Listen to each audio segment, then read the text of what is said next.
Checking your password on MacBook is actually very easy, and in today's video I'm going to show you exactly how to do that. If you find this video helpful, please don't forget to like and subscribe. Now the first thing I want you to do is go to the desktop of your MacBook and then go to the far upper right of your screen where you see this magnifying glass icon. Now when you click on it, it's going to say Spotlight Search.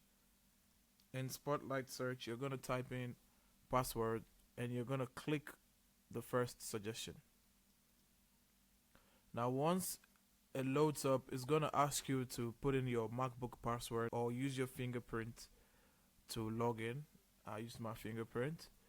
Now to find a particular password that you're looking for, you're going to need to type in the website here, or you can come to all and then you find the website. So this is how it's going to look like. Once you find the website of the password that you're looking for and you hover over it, you're going to see the password show and you're going to be able to click on it to copy it. That's how you check your password on MacBook.